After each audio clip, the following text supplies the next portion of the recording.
Halo sahabat RK, tahukah Anda jika 1 dari 4 orang Indonesia atau sekitar 70 juta jiwa adalah perokok aktif?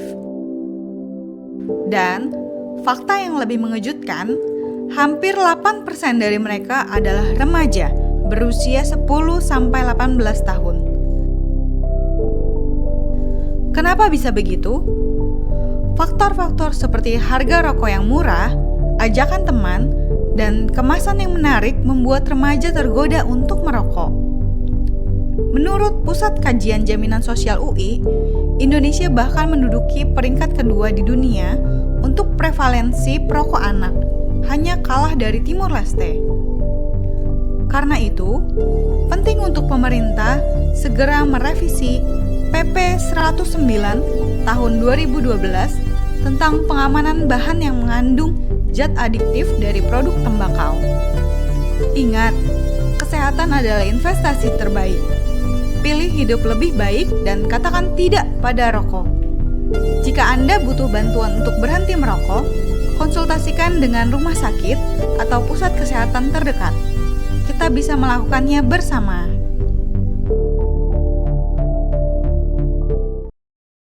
Kita akan memulai acara diskusi Arifin Panigoro Dialog seri ke-13 dan pada malam hari ini kita akan mengangkat isu mengenai kesehatan. Jadi kegiatan Arifin Panigoro Dialog ini adalah kegiatan reguler kami, Rumah Kebangsaan, bersama dengan Medco Foundations dan juga Kompas.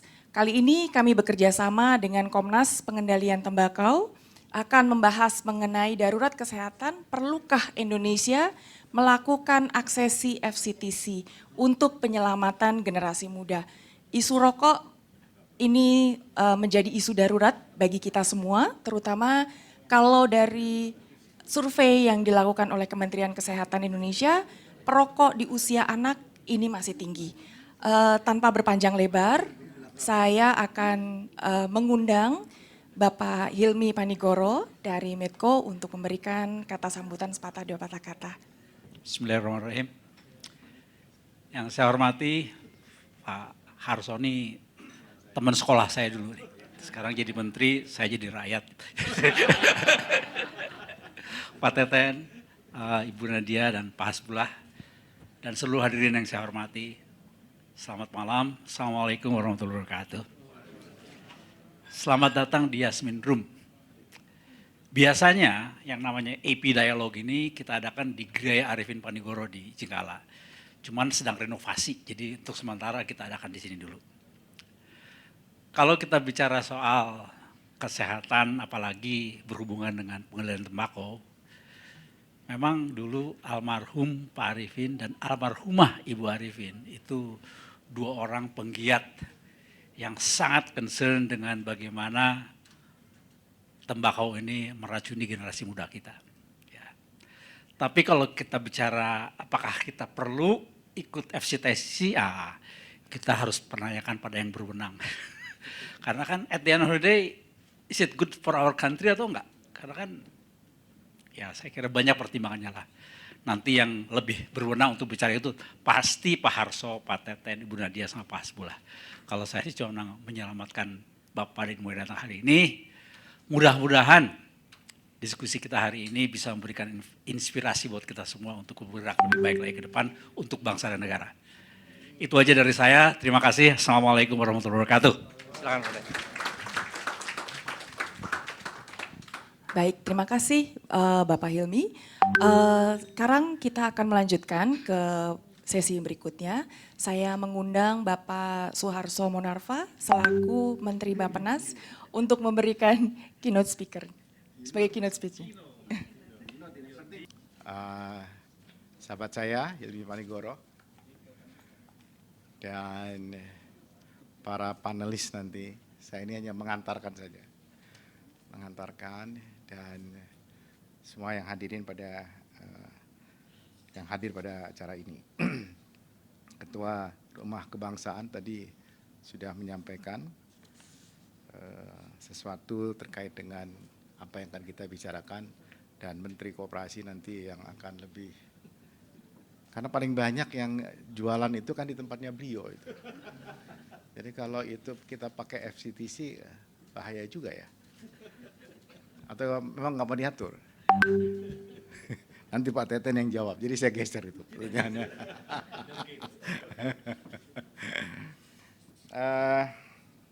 Assalamualaikum warahmatullahi wabarakatuh. Salam, selamat malam, salam sejahtera untuk kita semua. Ya, pertama saya ingin mengajak kita semua menaikkan rasa syukur kita sehingga kita bisa bertemu pada malam hari ini. Dan judul ini memang saya kira sudah cukup lama ya diperdebatkan di kita mengenai apakah Indonesia perlu meratifikasi FCTC atau tidak demi generasi muda masa depan Indonesia yang lebih baik. Saya ingin tunjukkan beberapa hal yang terkait dengan generasi muda kita sebelum kita bicara soal FCTC itu. Yang pertama, kalau seorang bayi Indonesia lahir pada hari ini, 18 tahun kemudian, kira-kira berapa persen sih sebenarnya kapabilitas yang dia miliki itu bisa termanfaatkan dengan baik. Itu yang disebut dengan Human Capital Index. Kalau diambil dengan indeks itu, maka angka kita itu baru di angka 54. Kalau kita bandingkan dengan negara-negara lain, Singapura itu skornya 88, Vietnam 69, Malaysia 61, Thailand 61, kita sedikit di atas Filipina, sedikit di atas Kamboja, Laos dan seterusnya. Jadi dapat dibayangkan negara seperti kita ya masih di angka 54 dan tahun 2045 saja Bappenas itu memasang angka masih di bawahnya Singapura, sedikit di atas Vietnam. Yaitu di angka 72, bahkan kita coba di angka 74. Mana Pak Pungkas ini? 72 atau 74 kan itu ya? 73 ya? Nah, kan gitu. Karena debat di Bappenas 72 dan 74 diambil angka 73. Nah itu karena memang artinya 73 tidak jauh dari Vietnam hari ini dan masih di bawah Singapura. Itu 20 tahun dari hari ini. Jadi dibayangkan itu 21 tahun yang akan datang kita masih seperti itu dan mungkin Vietnam sudah naik di atas seperti Singapura dan Singapura juga sudah mungkin mendekati 90 atau sudah sampai di 95. Di antara 174 negara kita menempati posisi ke-96. Jadi ini yang menggelisahkan kita dan juga punya kaitan penting kalau kita lihat kita kejar lebih dasar lagi ada keterkaitannya dengan stunting. Kita lihat itu stunting kita, stunted kita yang sekarang angkanya sudah berapa 21,5%. Turun sedikit 0,1 dibandingkan tahun 2022. 22 ke 23 itu kita dari 21,6 turun menjadi 21,4. Jadi artinya dari 100 bayi Indonesia itu kira-kira 21 orang itu 21 anak itu stunting. Dan tentu ini menjadi homework kita semua bagaimana kita mencegah hal ini supaya tidak terjadi. Nah, next. Kalau kita menimbang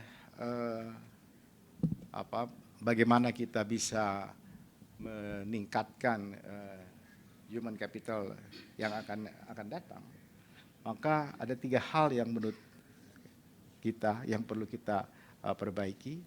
Pertama, tentu sekali lagi status kesehatannya.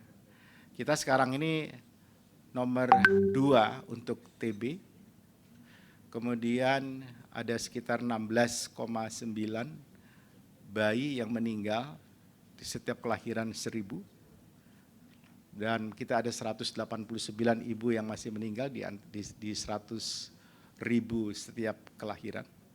Jadi angka-angka itu menunjukkan bahwa masih banyak homework yang begitu besar di soal kesehatan. TB kita nomor 2, ya, TB kita nomor 2 di dunia. Kusta kita sekarang nomor 3 di dunia. Dan kusta itu bukan lagi di monopoli di kawasan timur Indonesia, tapi Pak Pungkas sendiri sudah pernah saya kasih pasien yang hanya dekat dari berapa kilometer dari Jakarta. Ya, di daerah Jakarta lah sebenarnya yang bersangkutan itu. Jadi kita bersyukur mulai tahun depan sudah ada program makan gizi yang akan dijalankan oleh pemerintahan yang baru. Kita memerlukan perbaikan gizi, perubahan perilaku, perbaikan pelayanan kesehatan, dan tentu memandirikan kemampuan masyarakat untuk mengatasi persoalan-persoalan kesehatan. Merokok, ya debatable sebenarnya, karena saya punya guru ngaji, almarhum, udah ngaji sudah, guru ngaji, pernah jadi menteri, pernah menjadi menteri pendidikan, dan juga pernah menjadi menteri agama, Pak Malik Fajar. Almarhum Pak Malik Fajar itu, dan bersama-sama saya di One Team Press, anggota Dewan Pertimbangan Presiden pada waktu itu, adalah perokok berat juga. Terus saya ingat juga Menteri Pendidikan Pak Fuad Hasan, itu juga iya, happy smoker. Jadi ada hal yang ya kontradiktif tapi terbukti seperti itu. Dan ada saya juga punya kawan-kawan yang sampai sekarang juga jadi smoker yang baik, menurut saya baik ya, karena dia kalau merokok maunya jauh-jauh saja, nggak mau dilihat oleh saya gitu. Karena kebetulan saya tidak merokok. Dan yang juga mengancam adalah merokok ini selain membahayakan dalam hal menahan laju dari perkembangan generasi muda kita, ya. Kita lihat di sini, tadi saya sebut gangguan pertumbuhan, penyakit ISPA itu juga kadang-kadang dikatakan relatif, tapi kenyataannya ada. Dan kelas menengah bawah itu kalau ditanya, sekarang kan ada survei banyak mengenai soal kelas menengah ke bawah. Nah, kelas menengah ke bawah itu kalau diambil indeksisasinya itu terhadap serumpun pertanyaan di dalam soal inflasi, ya, komoditas itu yang 160-an itu memang tidak tergambarkan sebenarnya kalau tidak kurang atau tidak tajam. Tapi kalau kita ambil misalnya untuk makan gitu, merokok gitu, terus transportasi, itu kelihatan sekali bahwa inflasi ada di sana.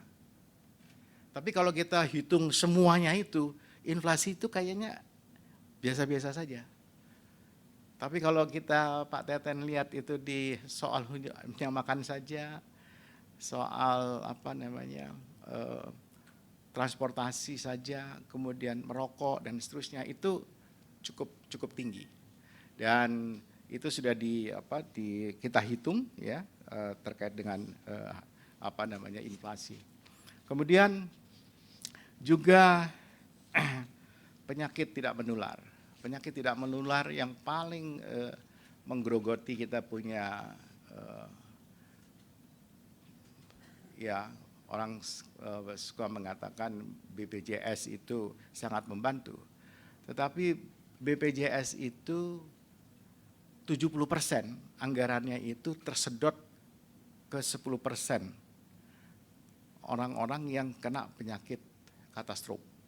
Dan sebagian besar dari penyakit katastrof itu pemicunya adalah karena tembakau. Dan 70% dengan 10% dari sasaran dari BPJS itu tentu besar sekali. Kemudian kita juga lihat perubahan angka-angka ini, saya kira sudah banyak bisa kita lihat angka soal kematian, soal mempengaruhi penghasilan menengah tinggi, sejahtera, dan seterusnya. Dan menurut saya, pertanyaan besarnya apakah bagaimana sih kita mau menghentikan, terutama kalau kita lihat dari jumlah rokok yang diproduksi itu relatif turun. Sekarang tinggal berapa Pak Pungkas? Tinggal berapa miliar, turun dia. Sekarang tinggal 174,8 nih. 174, bayangkan dari rata-rata dari tahun 2014 sampai tahun 2023 di angka 318 miliar batang rokok. Memang Indonesia termasuk salah satu dari 10 negara penghasil tembakau terbesar, ya. Walaupun produksinya itu hanya 3,6 juta ton atau 3% dari total produksi global untuk tembakau. Pertanyaannya berikutnya adalah bagaimana kita mengendalikan tembakau? Apakah kita perlu meratifikasi, tadi Bung Helmi tanya pada saya apakah perlu, saya jawab spontan aja nggak perlu. Jadi yang mengharapkan saya menjawab perlu itu agak sedikit kecewa. Karena saya bicara FCTC ini sudah kalau orang Jawa bilang meniren itu. Sudah berulang kali kita bicarakan FCTC itu. Lebih penting menurut saya adalah pengendaliannya. Kita tidak perlu didikte oleh FCTC. Buktinya Amerika Serikat, China itu mereka juga tidak mengikuti FCTC. Ada 7 negara termasuk Indonesia yang tidak menandatangani FCTC. Toh kalau kita lihat saja penurunannya juga cukup lumayan. Yang kita khawatirkan di Indonesia hari ini adalah prevalensi dari orang-orang anak-anak perokok pada umur-umur remaja 15 sampai 19 tahun itu naik luar biasa. Tapi yang saya prihatin adalah begini, pilihannya biasanya kalau di tingkat menengah ke bawah itu di beberapa survei yang dilakukan oleh Bappenas itu antara makan dan merokok itu hampir sama prevalensinya itu. Jadi keinginan untuk membelinya itu. Jadi kalau merokoknya ternyata lebih murah dia bisa dapat, dia beli rokok daripada dia beli makanan. Begitu juga bapak-bapak itu, daripada dia beliin susu atau makanan bergizi untuk anaknya, dia beli rokok. Dan rokok itu kalau di tingkat pengeluaran untuk menengah ke bawah, jauh in terms of percentage naik lebih tinggi dibandingkan untuk kelas menengah ke atas. Kalau kelas menengah ke atas mereka sudah bersigar, sudah beda caranya untuk mengatasi itu. Jadi kalau kita mau mengatakan bagaimana perolehannya terhadap fiskal negara, cukai ya relatif memang lumayan.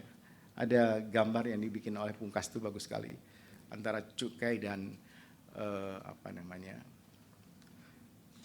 fiskal.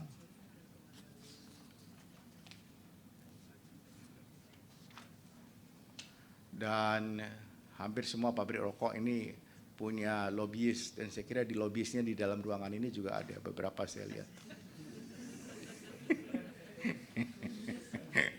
Karena lobbyistnya itu juga datang ke Bappenas. Datang ke Kementerian Kesehatan, datang ke Bappenas, datang ke Kementerian Keuangan. Ya, mereka berusaha untuk bertahan untuk demi kepentingan itu.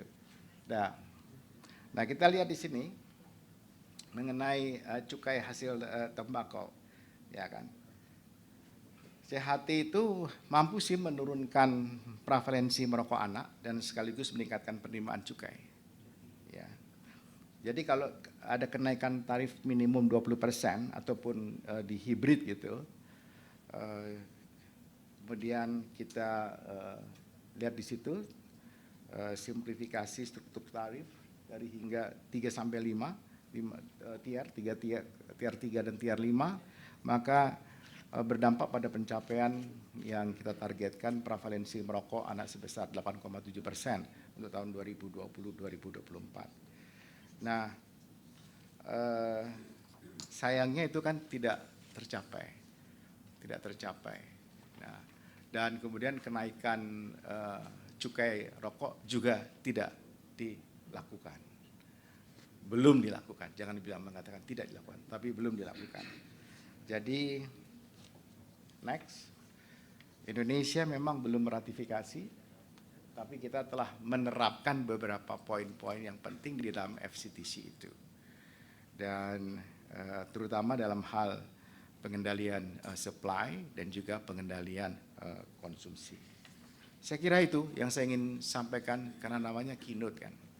Kalau saya lebih dalam lagi nanti kasihan Pak Teten. Gitu. Tapi terus terang di luar ini semua kita memang gelisah kalau mau menjemput Indonesia 2045 dan keadaannya seperti ini. Ya, karena kalau memang daya beli kesedot ke situ, terutama untuk persentil 4 ke bawah. Persentil 4 ke 3, 2 itu sedotan kantongnya untuk membeli tembakau itu luar biasa, persentasenya besar. 10-18% itu terjadi. Kan sayang sekali kalau itu tidak dipakai untuk membeli, memperbaiki gizi dan seterusnya atau mengatasi kesehatan mereka. Itu yang kita concern sebenarnya. Tapi kalau memang daya belinya mereka bisa lebih tinggi dan itu in terms of percentage lebih rendah, nah itu mungkin kita akan bertanya juga, gitu. Apakah kita masih mau mengendalikan tembakau? Tapi dari sisi kesehatan yang saya sampaikan tadi, penyakit-penyakit katastrof itu memang salah satu pemicunya adalah dari tembakau. Tapi beberapa hal dapat dibuktikan, termasuk menteri-menteri kita di masanya, bahkan menteri pendidikan sekalipun itu menyontohkan mereka adalah the happier smoker. Terima kasih. Assalamualaikum warahmatullahi wabarakatuh. Kenapa Pak Teten saya bicara agak di tengah? Karena supaya para lobis dari pabrik rokok itu tidak marah sama saya. Tetapi saya ingin mengingatkan pada mereka bahwa Indonesia masa depan jauh lebih penting dibandingkan. Terima kasih.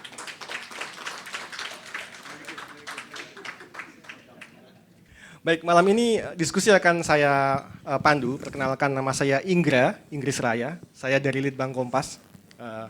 Saya peneliti. Ya, Ingra, biar gampang ingatnya.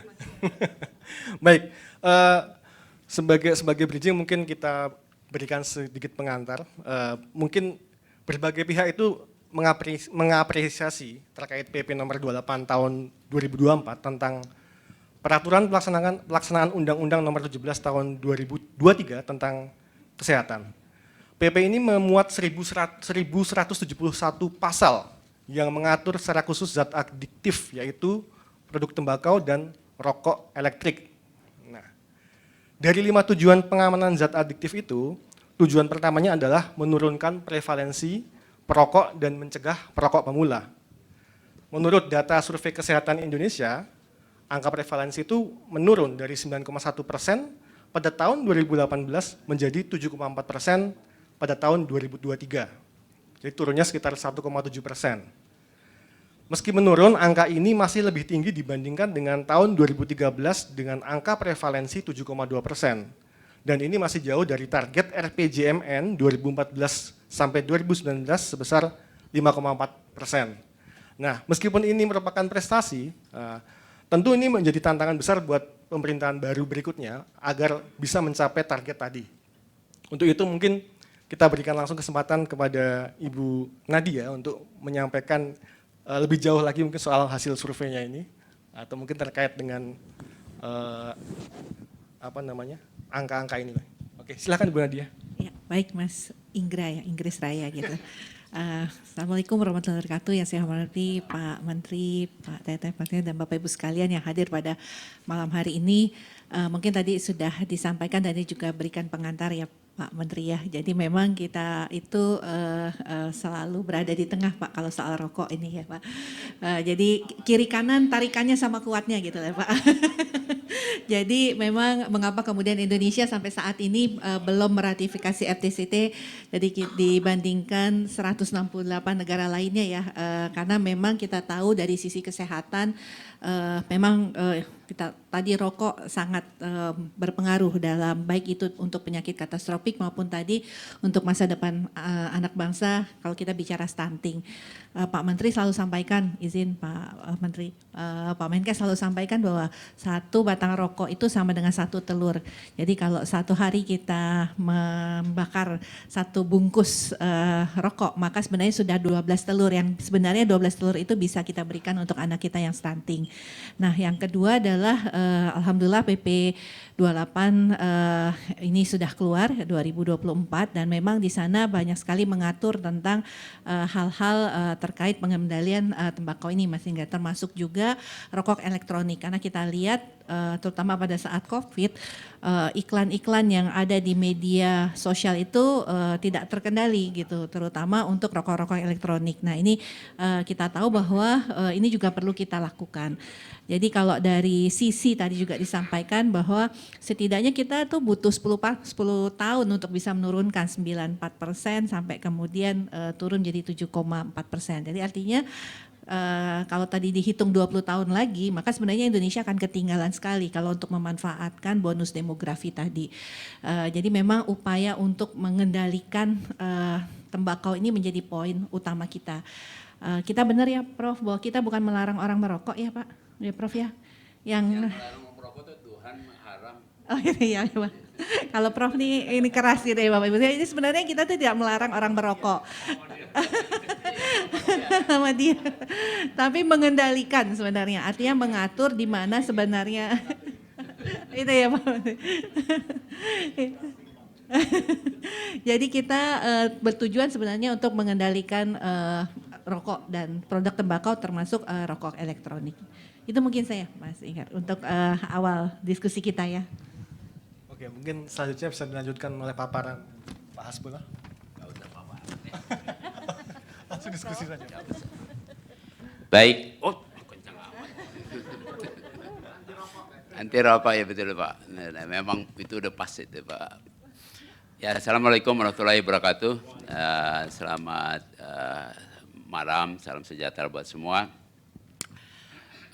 Pertama-tama terima kasih atas kehadiran Pak Soeharto, Pak Teten, Pak Hilmi dan juga yang lain pada malam hari ini. Ya, saya pikir karena ini sifatnya dialog ya, saya nggak perlu presentasi lah. Tadi Pak Soeharto sudah menyampaikan. Tapi saya juga boleh mempunyai beda pendapatnya Pak Soeharto ya kan. Kalau Pak Soeharto tadi kan ada yang mantau gitu. Kalau saya nggak apa-apa, nggak ada yang mantauin saya juga sih. Ngomong apa ya, sebagai orang LSM ya bisa ngomong apa adanya.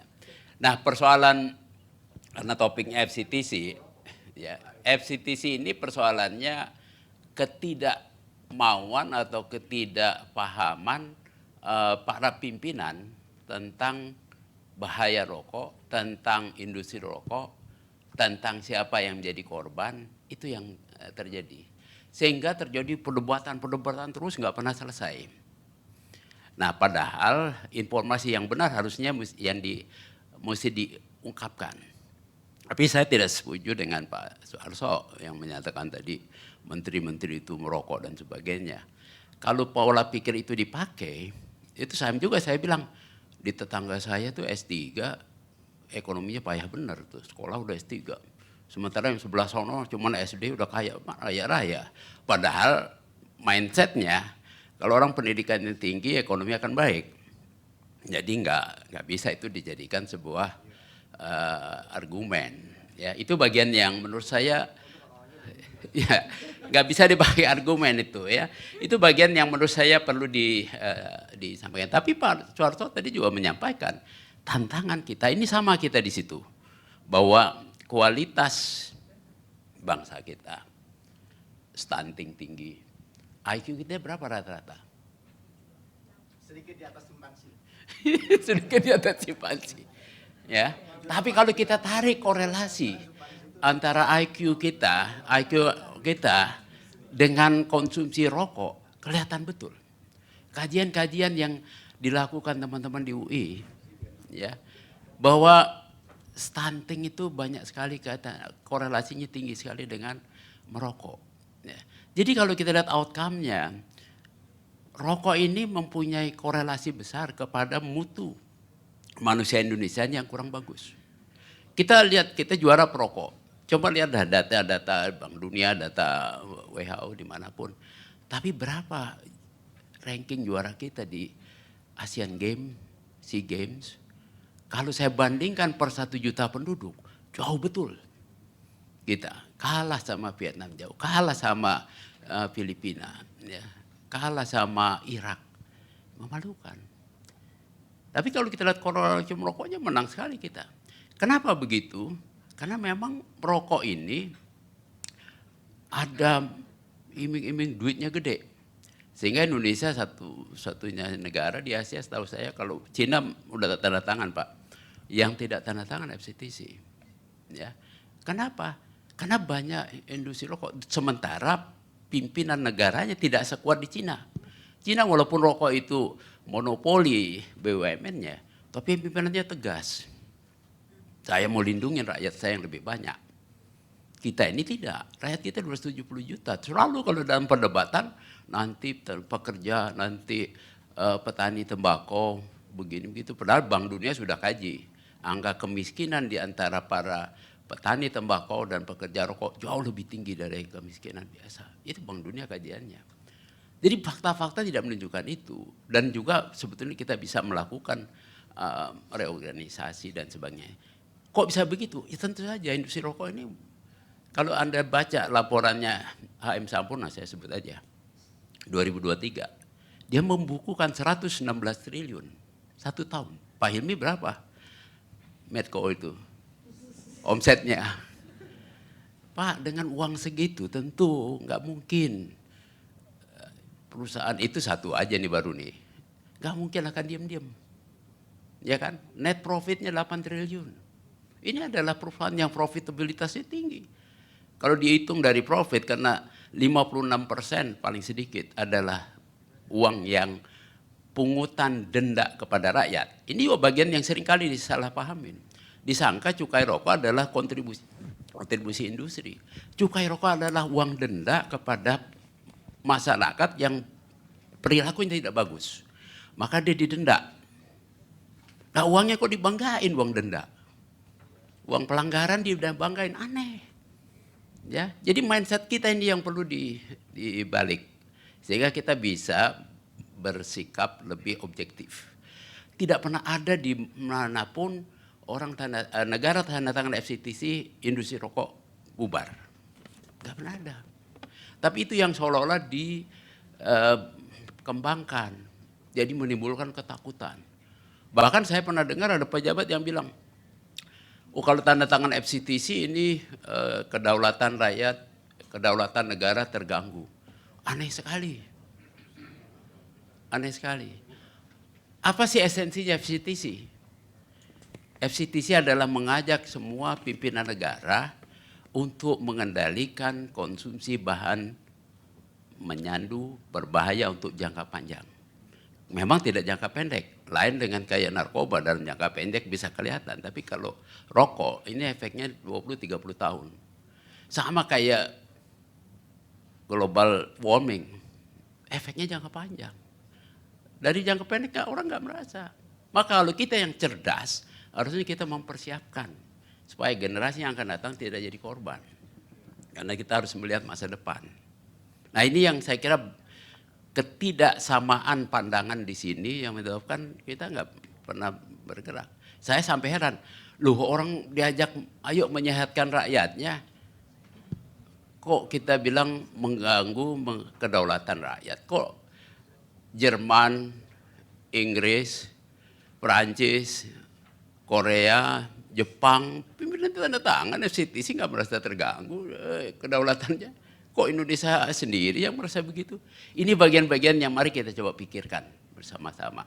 Ya, jangan sampai kita bias melindungi industri, tenaga kerja 6 juta orang dan sebagainya, tapi melupakan rakyat yang 282 juta sekarang. Yang kita lindungi 280 juta ini. Itu kira-kira Pak. Oke, baik Pak. Mudah-mudahan buat memancing diskusi aja lebih lanjut ya. Terima kasih. Saya ingin bertanya nih. Kalau tadi kan di awal Pak Soeharto sempat bilang bahwa aksesi atau ratifikasi ini tidak perlu kan. Nah, kalau Prof sendiri menilai apakah ini perlu? Wah sangat perlu kalau saya. Udah jelas beda tadi kok. Kan saya di Muhammadiyah mungkin. Oke, baik. Nah, bila ada pendapat kan di negara ini kan sah-sah saja Pak. Bila membandingkan regulasi global terkait pengendalian produk tembakau nih, aturan apa sih yang belum ada di regulasi nasional ini yang kira-kira perlu untuk diaksesi? Persoalannya bukannya sekedar, itu kalau menurut saya sorry to say ya. Kalau kita masih bilang aturan apa sih yang belum dilakukan, ini soal-soal pembenaran Pak, bukan mencari kebenaran. Ya, oke. Baik, apa kita mau buka pertanyaan untuk para moderator berkuasa, silakan moderator. karena ini diskusinya kayak menarik Mungkin nih. sebelum itu Iya, mungkin ada silakan. beberapa hal yang dari FTTC yang Iya. bisa yang kita belum sepenuhnya lakukan ya. Misalnya kalau di FTTC itu melarang sama sekali iklan ya. Di Indonesia kita belum melarang sama sekali iklan, hanya iklan di media sosial itu yang kita larang. Yang lain kita kendalikan ya. Jadi salah satunya seperti itu. Kemudian aturan mengenai rokok ilegal. Nah, itu juga kita belum ada. Jadi ada beberapa hal sebenarnya di FTTC itu yang kita belum, artinya kalau kita bilang bahwa kita sudah menuju ke arah sana, tapi memang ada beberapa hal yang sama sekali itu memang harus dilakukan kalau kita sudah meratifikasi FTTC ini. Dan juga tadi kalau kita menandatangani FTTC, kita lebih pride-nya lebih naik sih Mas, karena kita jadi bisa bicara di forum-forum internasional sebagai lead country untuk pengendalian tobacco gitu. Karena kan tobacco ini kan juga pandemi, jadi bukan cuma COVID aja yang pandemi, tapi kan tobacco ini pandemi juga nih ke depannya. Itu WHO sudah nyatakan seperti itu. Jadi kalau kita meratifikasi, pride kita sebagai negara yang akan lead di dunia internasional juga akan lebih baik gitu. Oke, citranya makin naik itu. Ya, betul. Oke. Nah, kalau dari pemerintahnya, apakah ada upaya mitigasi risiko, misalnya ada lobby-lobby industri tembakau terkait aturan itu, apakah ada mitigasinya? Jawabannya susah sekali. Yang mempengaruhi proses legislasi untuk Iya, jadi memang kan kenapa sampai sekarang kita nggak meratifikasi FTTC ini kan tentunya karena mempertimbangkan dari berbagai pihak ya. Kesehatan pasti jelas lah, kalau kami ditanya kesehatan, nomor satu pasti kesehatan. Karena semua bukti, data itu menunjukkan bagaimana dampak jangka panjang daripada konsumsi rokok yang memang kita tahu bahwa dari waktu ke waktu konsumsinya akan terus naik. Jadi memang betul ini adalah suatu zat adiktif, ini yang pertama. Yang kedua adalah yang membuktikan bahwa dia zat adiktif sangat sulit untuk seseorang berhenti dari merokok. Kalau saya bilang saya sekarang 12 batang sehari, besok saya mau berhenti merokok, pasti nggak bisa tuh Mas. Ya kan? Nah, itu berarti sudah membuktikan sekali bahwa ada ketergantungan. Nah, ini kan di mana-mana pun dari sisi kesehatan kalau kita bicara yang namanya kita ketergantungan terhadap zat tertentu itu pasti nggak sehat. Itu jadi dari sisi sana. Kalau bukti-bukti berapa jumlah penyakit katastrofik, kemudian berapa beban, berapa kematian, berapa kemudian dampak, berapa stunting itu sudah jelas ya. Tapi memang kan karena kita ini mencoba melihat dari berbagai sisi ya. Tentunya bagaimana pandangan dari Kementerian Tenaga Kerja, Kementerian Perindustrian, juga bagaimana kementerian lain yang terlibat, ini juga menjadi salah satu yang mengapa sampai saat ini kita belum meratifikasi. Kalau melihat kesiapan kita saat ini, apakah seberapa siap kita melakukan aksesi FCTC ini? Mungkin silakan bisa, boleh. Prof. Kalau saya bilang sih siap ya. Siap. Artinya pemerintah itu apapun dalam kondisinya tadi, pertama Prof. Hasbullah sampaikan bahwa kewajiban pemerintah untuk hadir melindungi masyarakat dalam jangka panjang. Karena kita bicara bukan tadi ya 3-5 tahun ke depan, tapi kan 20-30 tahun ke depan ya Pak. Jadi kan tadi juga Pak Menteri juga sampaikan 20 tahun Pak ya untuk bagaimana human capital index kita itu masih segitu-segitu aja ya, karena lebih pada stunting. Kalau kita bicara stunting bukan karena paparan asap rokok, tapi bisa tadi biaya konsumsi rokok tadi diganti untuk perbaikan gizi keluarganya. Kan seringkali bapak-bapak nggak mikir kan, yang penting bisa ngerokok gitu ya kan. Padahal uang rokoknya bisa diganti untuk konsumsi gizi keluarga malahan. Itu akan jadi lebih baik. Jadi jelas akan perbaikan gizi, dan kalau perbaikan gizi pasti perbaikan secara IQ, secara pertumbuhan dan sebagainya, dan itu ke arah sana. Yang kedua, pemerintah pasti punya cara, dan kita bisa banyak belajar dari negara-negara Cina, bagaimana negara-negara lain men-shifting misalnya industri petani tembakau itu menjadi tanaman lain yang dalam 5 tahun, saya ingat tuh 100 berapa hektar Pak. Saya lupa persis, tapi mampu kemudian pemerintahnya melakukan upaya-upaya untuk mengalihkan petani tembakau tadi mendapatkan pekerjaan ataupun juga penghasilan yang bisa dikatakan sama atau bisa lebih baik daripada menjadi petani tembakau. Dan kita meyakini ya Prof, kita lihat negara-negara lain yang meratifikasi FTCT itu nggak ada yang kemudian rokoknya kemudian sama sekali nggak ada yang jualan gitu, atau nggak ada yang mengkonsumsi, tetap aja ada seperti yang mengkonsumsi, cuman lebih terkendali. Jadi saya yakin bisa, dan pemerintah kalau kita sepakat, kalau kita jalankan, kita akan punya program-program untuk men-shifting hal tersebut. Itu mungkin. Oke, baik. Kita buka 3 pertanyaan untuk Bapak Ibu sebelum lebih lanjut paparannya. Mungkin ada yang mau bertanya. Baik, Bapak Ibu, terima kasih. Assalamualaikum warahmatullahi wabarakatuh. Saya Cahyadi, kebetulan dari Transjakarta, Pak. Mungkin saya bukan pertanyaan, hanya mungkin sedikit sharing apa yang kami lakukan di Transjakarta, kemudian sedikit opini terkait dengan FCTC. Izinkan Pak, kami di Transjakarta sangat concern terhadap emisi.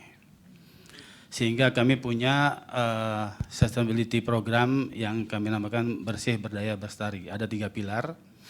Satunya bersih adalah concern kami terhadap penurunan emisi karbon. Di situ kami program-program penanaman mangrove dan mengganti bis-bis yang konvensional menjadi bis listrik.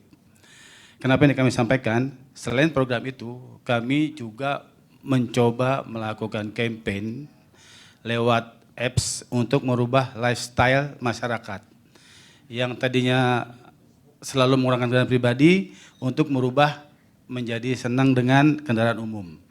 Tentunya konsekuensinya fasilitasnya harus kami tingkatkan sehingga layanannya benar-benar bisa memenuhi standar kenyamanan yang berkendara.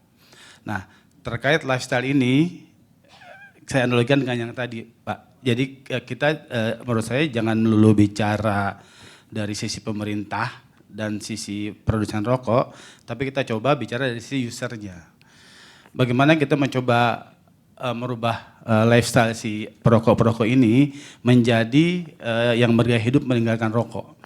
Karena kami tahu, kami juga pernah terlibat di dunia perokok, di mana lingkungan itu merasa nggak keren kalau nggak ngerokok. Nah, lifestyle itulah yang mungkin perlu kita rubah sehingga kebutuhan untuk merokok menjadi hilang.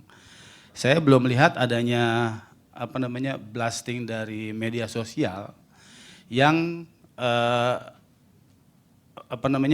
mengajari bagaimana kita bisa berhenti merokok. Saya yakin 50% lebih perokok ingin berhenti merokok. Cuma kadang-kadang keteguhan mereka, cara-caranya yang mereka kurang kuat, sehingga banyak yang fail untuk berhenti merokok.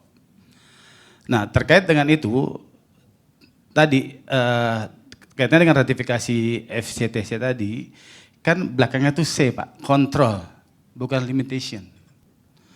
Artinya, kalau tadi dikaitkan dengan cukai, dengan pendapatan, dengan ekspor, ketika pengguna rokok menurun karena tadi kita coba campaign lifestyle-nya, produksi tembakau menjadi nggak masalah untuk kebutuhan yang lain. Karena kita kontrol bukan limitation.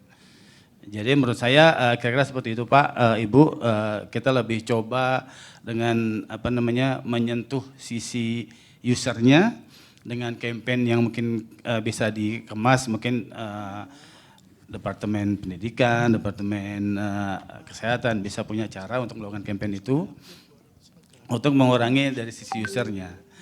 Mungkin demikian Pak, kalau tadi kontrol ya tentunya nggak jadi masalah. Kita meratifikasi ini supaya juga nggak ketinggalan sama negara-negara lain Pak.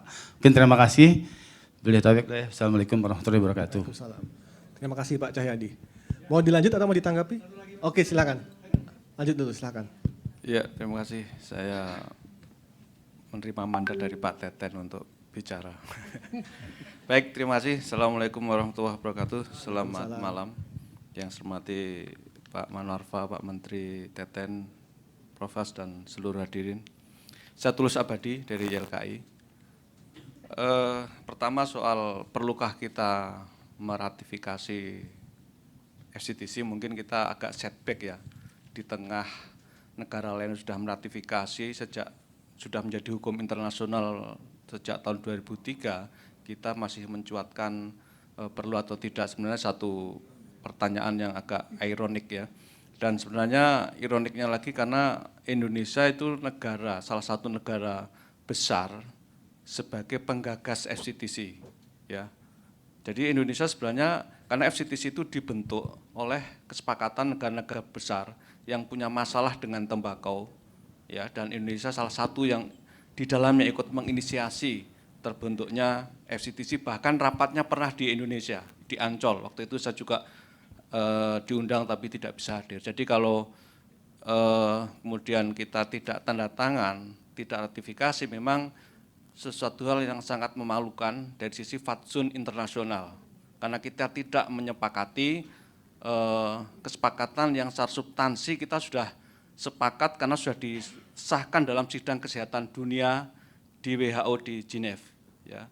Sebenarnya satu hal yang sangat memalukan kalau kita bicara dari sisi fatsun internasional. Dan kemudian sebenarnya waktu itu Presiden kita sudah mengutus Menteri Kesehatan, mungkin Pak Ahmad Suyudi ya, itu untuk ke New York untuk menandatangani dan meratifikasi FCTC. Sudah berangkat, sudah membawa belet dari Menteri Luar Negeri dan sudah punya tiket untuk terbang. Tapi tiba-tiba ada telepon dari istana, balik kamu, nggak usah. Nah kemudian itulah setback yang sangat memalukan yang sampai sekarang kemudian kita tidak ikut campur di dalam konteks internasional itu. Jadi kalau ada yang mengatakan ini tidak perlu, memang ya karena ahistoris, tidak mengerti background sejarah dan juga tidak mengerti soal fatsun internasional yang katanya kita sebagai bangsa yang menjunjung fatsun itu. Atau mungkin kita memang sudah nggak punya fatsun ya. Kedua, apakah FCTC, substansi dari FCTC itu sudah diatur di kita atau tidak? Belum. Ya, yang diatur di dalam FCTC itu memang sebagian kecil sudah dicomot di dalam regulasi-regulasi kita, tapi sangat-sangat parsial. Ya, contohnya apa? Iklan. Ya, iklan rokok kita masih booming di semua lini. Ya, di media cetak, elektronik, media luar ruang dan internet, penyiaran. Ya. Sedangkan di negara lain, sebelum ada FCTC pun iklan itu sudah dilarang sejak tahun 7, di Eropa sejak tahun 60 sudah dilarang. Di Amerika sejak tahun 73 dilarang. Ya. Dan kita masih membolehkan sampai sekarang, ini satu hal yang paradoks ya, paradoks sekali karena rokok itu kena cukai. Nah, memang akhir-akhir ini pemerintah mengeluarkan PP 28 2024. Ini bagi kami merupakan oase. Oase di tengah kegersangan yang 10 tahun lebih nyaris tidak ada pengendalian tembakau ya Prof. Nah kemudian harapannya dengan PP 28 2004 ini bisa diimplementasikan karena ada hal-hal yang maju Mas Imra. Ya misalnya iklan rokok di internet dilarang total. Kemudian di Mas Teten ini soal penjualan rokok berbasis zona. ya yang kemudian banyak dikomplain dan segala macam. Mungkin kita lihat juga nanti bagaimana. Nah, ini pun dengan aturan-aturan yang masih ringan, tekanan sangat tinggi, ya. Bu Nadia itu kayaknya sudah mulai kecut hatinya kayaknya ya. Wah, dia kuat kok. Ya, mudah-mudahan lebih kuat gitu ya. Karena apa? Karena secuil dari apa yang diatur di FCTC kemudian dicomot di dalam regulasi kita, tetapi industri rokok seperti mau kiamat, ya, seolah-olah dengan aturan itu kemudian akan bangkrut, mati dan lain sebagainya. Padahal sekeras FCTC pun, ya, itu tidak membuat kiamat industri tembakau. Ya, berbagai riset dan kajian membuktikan itu di negara-negara yang problematika tembakonya lebih keras dibanding Indonesia, itu dengan ratifikasi FCTC tidak mengalami shutdown, tidak mengalami sunset, ya, belum, ya.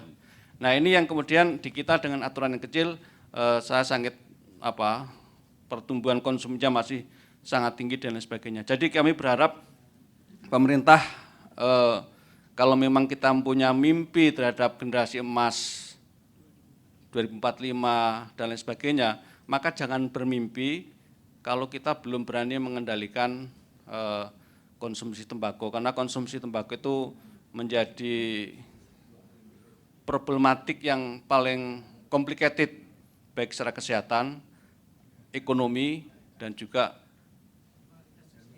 kualitas SDM dan pendidikan tadi, dan bahkan budaya. Nah, kita harap sekali lagi dengan PP 28 2004, mudah-mudahan ini konsisten, kita dorong Kemenkes dan kementerian lain untuk segera mengimplementasikan PP 28 2004 karena memang sudah mandat di Undang-Undang Kesehatan, dan Bu Nadia untuk punya nyali yang kuat untuk membuat rancangan peraturan kesehatan yang memang sudah dimandatkan di dalam PP 28 2004. Jadi dalam rancangan Kemenkes itu tidak ada yang lebih dan kurang, karena itu mandat di dalam PP yang dibuat sudah ditandatangani oleh semua menteri yang hadir, ya, Menteri Kesehatan, Menteri Industri, Menteri Perdagangan, dan lain sebagainya. Kalau sekarang ada menteri yang mengatakan, oh itu kami enggak setuju, lah dulu ngapain? Tanda tangan sudah selesai dan Pak Presiden juga sudah tanda tangan dan ACC. Gitu. Kira-kira gitu Mas, terima kasih, matur nuwun. Baik, terima kasih. Assalamualaikum warahmatullahi wabarakatuh. Waalaikumsalam. Baik, satu lagi kita kasih kesempatan. Oke. Tadi udah, ya, dengan Ibu silakan, biar ada satu wanita. Jadi kan udah dua pria. Silakan. Assalamualaikum warahmatullahi wabarakatuh. Selamat malam. Perkenalkan saya Dina Kania. Saya dari WHO Indonesia dan mohon izin untuk menyampaikan beberapa informasi, menambahkan agar diskusi kita semakin rich gitu ya, semakin kaya. Yang pertama terkait dengan negara-negara yang menyusun naskah FCTC. Tadi betul sebagaimana disampaikan oleh Bapak Tulus Abadi bahwa FCTC ini disusun oleh negara-negara di seluruh dunia, di mana Indonesia adalah salah satu negara pelopor yang turut menyusun naskah FCTC sebelum FCTC ditandatangani. Jadi memang ada partisipasi dan turut serta dari Indonesia dalam menyusun naskah FCTC ini. Kemudian yang kedua, tadi saya meluruskan mengenai jumlah negara yang menjadi negara pihak FCTC. Jadi as of yang terbaru, data kami yang terbaru bulan Mei 2024, saat ini ada 183 negara pihak FCTC. Dan ini mencakup lebih dari 90% negara-negara di dunia. Dan ini menyisakan hanya tinggal 12 negara di dunia yang belum menjadi negara pihak FCTC. Indonesia adalah salah satu dari 12 negara tersebut. Dan yang ingin saya, fakta menarik adalah dari 183 negara pihak FCTC ini, banyak diantaranya adalah negara-negara produsen daun tembakau tertinggi di dunia, yaitu Cina, Brazil, dan India. Mereka adalah 3 negara produsen daun tembakau di Indonesia yang menjadi negara pihak FCTC pada awal-awal dibuka untuk proses penandatanganan dan proses ratifikasi. Yang kedua, 8 dari 10 negara produsen rokok di dunia itu juga turut menjadi negara pihak FCTC. Nah, fakta ini menunjukkan bahwa suatu negara yang memang menjadi produsen daun tembakau atau produsen rokok itu tidak menghentikan willingness atau komitmen negara tersebut untuk melindungi kepentingan kesehatan masyarakatnya. Jadi ini menunjukkan bahwa tetap public health adalah, perlindungan kesehatan masyarakat adalah yang pertama. Dan dari data-data dan pengalaman kami menunjukkan bahwa tidak ada satupun negara-negara pihak FCTC yang akhirnya pabrik rokoknya tutup karena mengimplementasikan FCTC. Ataupun bahkan para petani yang akhirnya harus kehilangan pekerjaan. Nah, sebetulnya poin saya yang ketiga adalah tadi, apakah FCTC ini efektif untuk menurunkan prevalensi perokok? Jawabannya ya, jika diimplementasikan. Dan kami memiliki data-datanya bahwa contohnya adalah Brazil. Brazil adalah negara produsen daun tembakau salah satu yang terbesar di dunia. Sebelum meratifikasi FCTC, prevalensi Brazil itu kurang lebih, sebentar saya lihat data saya, takut salah. Kurang lebih adalah 17,2% pada tahun 2008 dan akhirnya pada tahun 2019 turun menjadi 12,8%. Jadi memang ada penurunan prevalensi perokok di usia dewasa ketika FCTC diimplementasikan. Nah, apa itu substansi FCTC? Tadi dari paparan Bappenas sudah sangat jelas terlihat bahwa ada 2 kelompok kebijakan, yaitu kebijakan-kebijakan untuk menurunkan demand atau permintaan dari masyarakat, ya ini termasuk kawasan tanpa rokok, kemudian pembatasan iklan rokok, kemudian kemasan rokok yang mengatur peringatan kesehatan bergambar, itu adalah salah satu pasal-pasal di FCTC yang mana sudah diimplementasikan oleh Indonesia. Nah, kemudian ada lagi kelompok-kelompok kebijakan yang mengatur untuk menekan supply atau penawaran dari rokok. Nah, di situ tidak ada satupun pasal di FCTC yang memang melarang petani untuk menanam tembakau atau melarang produsen untuk memproduksi rokok. Justru di FCTC terdapat pasal-pasal yang memberikan assistance, financial and technical assistance kepada negara-negara untuk membantu para petani untuk shifting. Jadi memang ada mekanisme, dan ini salah satu keuntungan menjadi negara pihak FCTC. Jadi ada mekanisme pemberian dukungan teknis maupun finansial kepada negara-negara pihak FCTC untuk membantu para petani dan juga para pekerja rokok untuk shifting, gitu ya. Dan mekanisme ini atau opportunity ini yang tidak dimiliki oleh Indonesia karena Indonesia belum menjadi negara pihak FCTC. Itu satu. Jadi memang ini adalah salah satu keuntungan sebetulnya dari Indonesia untuk menjadi negara pihak FCTC karena kita akan memiliki akses untuk turut duduk di dalam Conference of the Party yang diselenggarakan setiap 2 tahun sekali. Jadi kalau Indonesia ingin menjadi pelaku atau ingin turut merubah atau ingin berpartisipasi atau berkontribusi terhadap pengendalian tembakau secara global, maka masuklah kita ke dalam, kita perlu masuk ke dalam COP, gitu, termasuk untuk memberikan pengaruh terhadap atau memperjuangkan kepentingan Indonesia. Itu juga dapat dilakukan jika Indonesia duduk dalam Conference of the Party. Saat ini sayangnya Indonesia sebagai negara yang belum menjadi negara pihak FCTC tidak dapat duduk di dalam Conference of the Party, bahkan observer pun sudah tidak boleh begitu. Jadi mungkin demikian yang bisa saya sampaikan. Terima kasih banyak. Assalamualaikum warahmatullahi wabarakatuh. Waalaikumsalam warahmatullahi wabarakatuh. Mungkin kita batasin 3 dulu ya, biar memberikan tanggapan dulu. Mungkin dari Profesor ada yang mau tanggapi? Banyak sekali isu. Lah, susah juga saya nanggapin, kebanyakan juga satu pihak sama saya, terima kasih aja. Pak, ini kalau soal emisi saya cuma nambahin aja dikit, terima kasih banyak itu. Untuk memberhentikan rokok itu salah satu rekomendasi FCTC adalah bantu orang yang merokok mau berhenti. Lah ini anehnya, ada rekomendasi, yuk kita bareng-bareng bantu orang yang pengen berhenti rokok berhenti, kita tolak. Nggak mau, kan itu FCTC. Kita bilang malah mengganggu kedaulatan negara, aneh sekali. Ya. Jadi ya saya sih terima kasih buat teman-teman, fakta sudah banyak, persoalannya cuma political will. Mau nggak nih, dan itu siapa? Ya kalau mungkin kalau besok Pak Prabowo mau tanda tangan ya bisa tanda tangan, yang penting ada keberaniannya itu aja. Kalau efek-efek ekonomi dan sebagainya sudah banyak didiskusiin 20 tahun. Ya. Ya.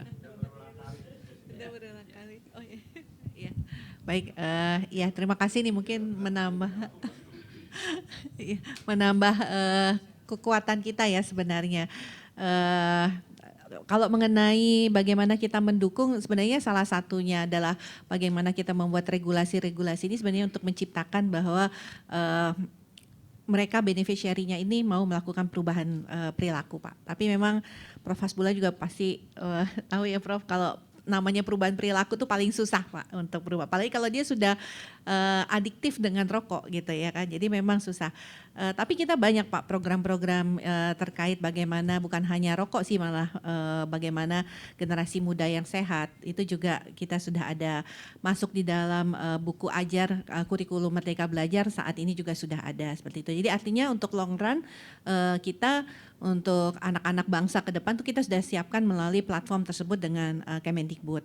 Tapi memang Pak lingkungan yang kondusif itu harus diciptakan. Jadi memang beberapa aturan-aturan mengenai iklan itu memang harus kita tegakkan. Dan misalnya jarak 200 meter tidak boleh ada penjualan rokok di institusi pendidikan, itu juga harus kita lakukan. Karena memang terbukti bahwa akses seperti itu membuat potensial sekali untuk anak-anak muda tadi Pak. Kalau nggak ngerokok nggak keren gitu.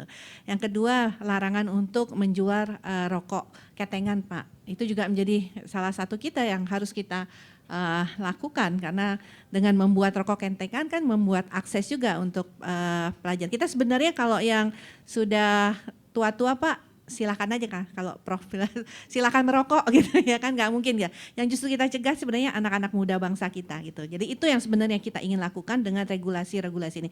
Kalau yang udah terlanjur merokok biarin aja ya Pak Menteri ya gitu, karena kan nanti umurnya 40, 50, 60 ya silahkan aja lah nanti merasakannya gitu. Tapi justru anak muda kita ini jangan sampai dia umur, karena perokok anak remaja itu kan sekarang udah bisa kita lihat bisa 9 tahun, umurnya 10 tahun gitu. Dan saya yakin tidak ada satupun orang tua yang ingin anaknya merokok. Saya yakin itu Pak. Makanya pemerintah tuh benar-benar harus hadir untuk menciptakan lingkungan yang kondusif untuk anak-anak kita. Gitu. Nggak ada semua. Pasti kalau orang tua saya dengar anak saya merokok, pasti saya kecewa berat. Dan Bapak Ibu sekalian juga pasti merasakan gitu. Nggak ada bapak yang mungkin mau menawarkan satu batang rokok untuk anaknya. Jadi sebenarnya di hati kita tuh sama, bahwa kita tidak ingin bahwa anak kita merokok. Maka itu penting sekali untuk menciptakan regulasi-regulasi tadi, termasuk tadi 200 meter, 500 meter untuk iklan dan sebagainya. Nah ini suaranya komunitas kan banyak sekali ya, dan ini semoga bisa sama kuatnya dengan gelombang sebelah gitu ya Pak. Kemarin saya sama Prof ini bicara di mana Prof? Hotroom ya, Hotroom gitu ya. Dalam 2 hari kemudian muncul tuh di Instagram, hanya Kemenkes yang ingin melakukan pengaturan tentang rokok. Dan di sebelahnya tuh udah ada Kemenku menolak, Kementerian Perindustrian menolak, itu ada di Instagram Bapak Ibu sekalian. Mungkin Bapak Ibu sekalian lihat gitu. Jadi itu karena saya sama Prof Hasbullah. Jadi gitu. Jadi itu Bapak Ibu sekalian. Jadi gelombangnya itu menurut saya harus sama Bapak Ibu sekalian. Jadi kami benar-benar dari sisi pemerintah ingin bahwa Bapak Ibu sekalian tentunya dari komunitas, dari tentunya beneficiary, dari para orang tua menyuarakan gitu bahwa memberikan dukungan yang sangat kuat pada pemerintah bahwa pemerintah harus berani memutuskan melindungi masyarakatnya, memajukan masyarakatnya dengan meratifikasi FTCT ini. Dan kalau suaranya gelombangnya besar dari masyarakat itu akan luar biasa menurut saya, akan jadi satu yang makin mendorong, memberikan keyakinan pemerintah untuk bahwa sebenarnya ini tidak akan mematikan industri rokok. Mungkin itu. Baik, terima kasih Bu Nadia dan Prof. Ada lagi yang mau, tadi kan banyak mau masih ada, dari yang belakang dulu dengan Mas silahkan. Nanti kayaknya masih banyak yang ingin berpendapat ini. Iya, Assalamualaikum warahmatullahi wabarakatuh. Selamat malam Bapak Ibu, teman-teman semua. Perkenalkan saya Manik Margana Mahendra dari Indonesian Youth Council for Tactical Changes atau biasa dikenal dengan IYCTC. Sebenarnya tadi sudah banyak argumentasi yang menurut saya sangat menarik, apalagi tentang kesehatan masyarakat. Tapi mungkin kalau seandainya sulit bagi Indonesia punya landasan dasarnya adalah kesehatan masyarakat, saya coba dengan industri misalnya. Tadi sempat disinggung terkait dengan Transjakarta, terkait dengan Paris Agreement, bahwa sebagai informasi bahwa di Paris Agreement, 5 negara penyumbang emisi karbon terbesar bahkan meratifikasi Paris Agreement, seperti Amerika Serikat, China, Arab Emirates, Rusia, Jepang, dan juga India gitu. Jadi secara kepentingan bahkan mereka adalah penyumbang emisi karbon terbesar, tapi mereka ikut serta meratifikasi Paris Agreement untuk ikut serta ibaratnya adalah memperbaiki lingkungan lebih baik lagi. Meskipun hasilnya banyak bisa kita kritisi gitu ya. Tapi intinya niat baik itu sudah dituliskan dalam Paris Agreement. Kemudian kalau kita berbicara tentang FCTC dan juga Indonesia khususnya dalam konteks industri, ada hal yang patut kita ketahui juga bahwa salah satu merek rokok yang paling besar volume penjualannya di Indonesia, katakanlah di Januari sampai September 2021-2022 adalah HM Sampurna yang berkali-kali lipat lebih besar daripada brand-brand rokok lokal. Dan sebagai informasi bahwa saham Sampurna telah diakuisisi oleh Philip Morris International sebesar 92,50 sekian persen, yang artinya dimiliki juga oleh Amerika Serikat. Dan kalau kita lihat juga secara konsumsi tembakaunya, ternyata salah satu negara yang, dan Indonesia ini masih mengimpor tembakau, dan salah satu negara yang kita impor tembakaunya itu dari China, yang hampir sepertiganya dari total impor itu ternyata dari Tiongkok gitu, yang salah satu negara penghasil tembakau terbesar dan bahkan sudah meratifikasi FCTC. Nah pertanyaan saya sebenarnya sangat sederhana. Kalau kita niatnya adalah juga tadi ada perlindungan pada industri, petani, dan lain sebagainya, bagaimana kita menjaga gempuran Amerika Serikat dan China yang masuk lewat impor daun tembakau dan juga akuisisi salah satu merek rokok paling besar di Indonesia. Mungkin itu, jadi alasan apa lagi yang perlu kita, tadi Prof. Has bilang, pembenaran. Karena sebenarnya kita sudah bertemu dengan kebenarannya, tinggal kapan diratifikasinya, itu saja. Terima kasih. Assalamualaikum warahmatullahi wabarakatuh. Baik, Waalaikumsalam. Terima kasih Mas Manik. Berikutnya silakan Pak. Ya, di depan dulu nih. Baik, terima kasih Pak. Saya Pungkas dari Bappenas. Kalau dilihat di dalam dokumen perencanaan Pak, di dalam RPJM sudah mengawal ini betul, bahkan kita beberapa kali di Kompre juga. Kenapa kesehatan kok mengatur-ngatur industri? Karena yang keluar di dalam RPJM yang mengenai rokok itu hanya di bidang kesehatan, yaitu pengembangan cukai rokok, peningkatan cukai secara bertahap. Dan saya kira sangat penting. Saat ini cukai dinaikkan, tapi tidak bertahap dalam jangka menengah. Jadi harus kepastian itu harus muncul dalam jangka menengah. Nah ini selama ini tidak dilakukan oleh Kementerian Keuangan. Yang kedua adalah yang dilakukan oleh Kemenkes yang bersifat non fiskal, dan itu saya kira juga dilakukan. Nah yang ketiga, kalau menurut saya yang sekarang kami dalam perencanaan pembangunan sudah merumuskan, itu adalah pendekatan 3 strategi utama, yaitu fiskal, cukai. Karena kita yakin bahwa cukai itu paling efektif. Rekomendasi kita sebenarnya 20% minimal. 20% ya, kalau tahunannya, dan 20% itu kalau bisa ditetapkan sekaligus di awal tahun selama 5 tahun ke depan. Yang terjadi sekarang kan setiap tahun ribut karena diskusi berapa persen kenaikan. Dan menurut industri juga itu menimbulkan ketidakpastian juga sebenarnya. Jadi sebenarnya ada jalan tengah. Kalau misalnya tadi Pak Hasbullah bilang politiknya kita sama-sama mau, itu ada jalan tengah. Yang kedua, kita tidak boleh juga menegasikan para petani dan tenaga kerja. Karena ini yang jadikan alasan pihak-pihak yang menolak itu Pak. Jadi harus kita address itu masalah itu. Hasil analisis kami menunjukkan bahwa sebenarnya ada dampak negatif terhadap tenaga kerja, betul. Ada dampak negatif terhadap petani.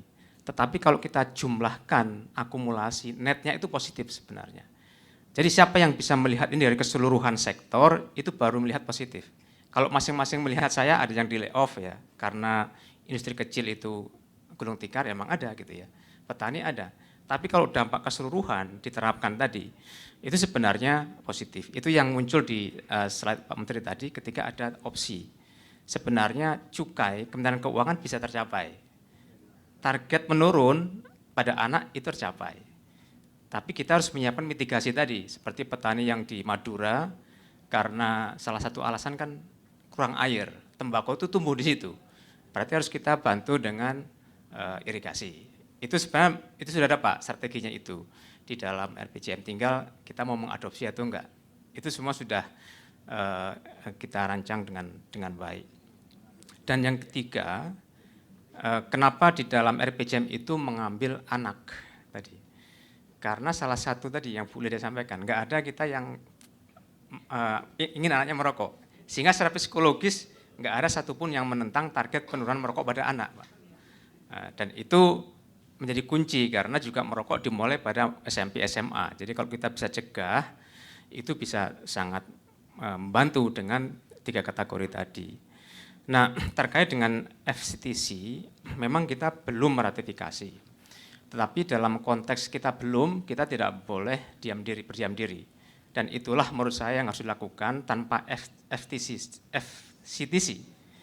Kita harus mengadopsi strategi yang ada. Saya kira sebagian besar sudah diadopsi, walaupun ada yang belum, dan kita jadi karena tidak ada tekanan internasional, ya kita terserah kita gitu kan Pak, karena tidak ikut ratifikasi atau aksesi. Tapi saya kira beberapa aturan sudah sangat baik, terutama dengan PP yang baru.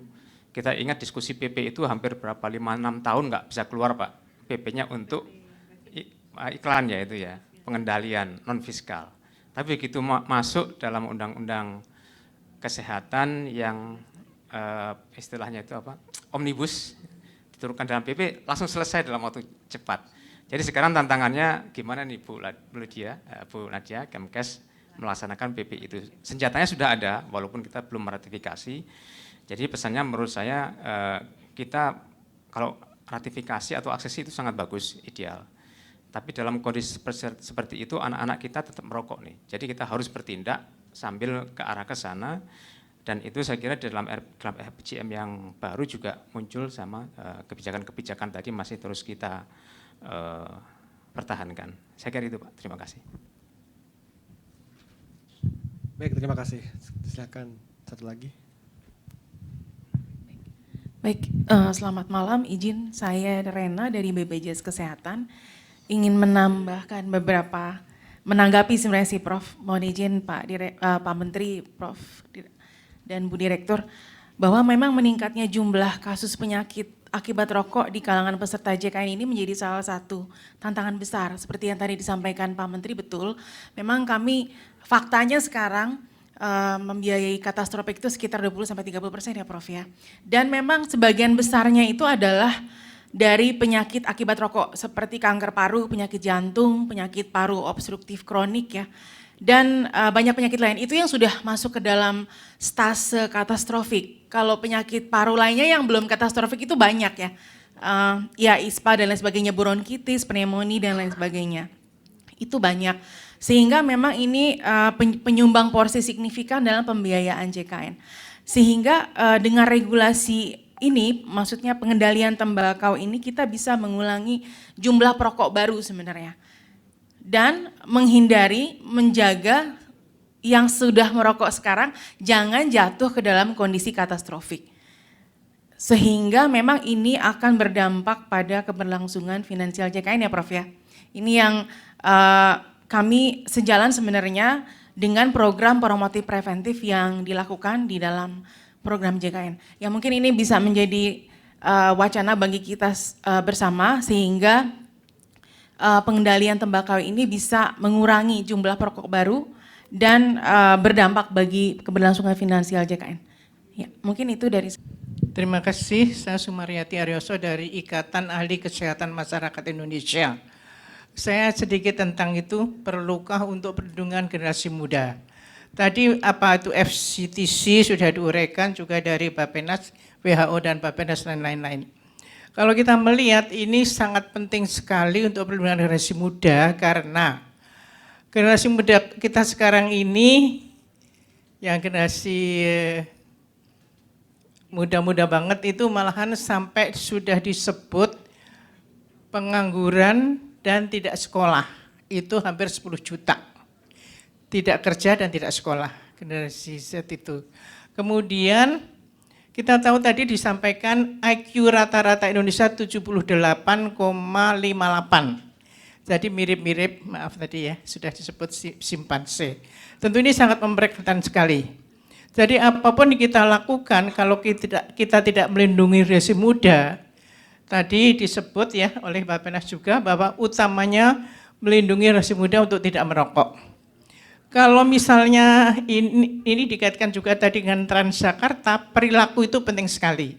Jadi kalaupun misalnya nanti pemerintah yang akan datang memberikan makan bergizi gratis, tetapi anak-anak masih merokok, itu tentu tidak tepat sama sekali. Karena kita tahu akibat rokok tadi sudah disebut oleh Bapak Kepala Bappenas bahwa pengeluaran keluarga miskin terbesar itu nomor 1 atau nomor 2 untuk rokok. Bahkan ada data di Jakarta yang sudah dikasih kartu Jakarta Pintar, sebagian dijual untuk beli rokok. Meskipun sudah ada larangan bantuan sosial tidak boleh untuk merokok. Kenyataannya demikian. Dan kita tahu yang sudah sesuai ya, agak sesuai lah, hampir sesuai dengan FCTC itu PP 28 2024 tadi yang disampaikan oleh Dr. Nadia, itu masih banyak ditentang oleh kementerian-kementerian lain. Padahal mereka tadinya sudah tanda tangan semua. Nah, kemudian FCTC ini yang paling penting adalah untuk melarang iklan di semua media. Meskipun PP 28 sudah menyampaikan di media internet sudah dilarang. Tetapi media televisi, media penyiaran belum dilarang. Jadi ini tentu sangat memprihatinkan semua. Karena Indonesia juga terkenal sebagai negara yang perokok anak-anak. Ini kan sangat memalukan buat kita semua. Jadi bagaimana kita melindungi generasi muda ini, karena sekarang kualitas pendidikannya kurang, kita dibanding Vietnam aja pendidikan kalah. Produktivitas kita Indonesia juga kurang, semua kurang tadi, juga indikator kesehatannya kurang. Kalau kita tidak berusaha sekeras-kerasnya untuk anak muda, generasi muda kita ini betul-betul berkualitas untuk menuju Indonesia emas. Kalau tidak berkualitas, lalu mereka masih merokok. Karena mereka itu tergantung juga dengan perilaku. Dengan merokok itu anak-anak kumpul-kumpul, ngobrol-ngobrol, tidak belajar, tidak aktivitas yang positif. Nah ini perilaku ini juga perlu sekali untuk kita kendalikan, karena merokok itu ada nikotinnya. Beda dengan daun talas itu mungkin tidak ada nikotin, jadi tidak tergantung. Tapi kalau tembakau ada nikotin, rokok konvensional, rokok elektronik ada nikotin, itu membuat ketergantungan sehingga mereka tidak bisa melepaskan.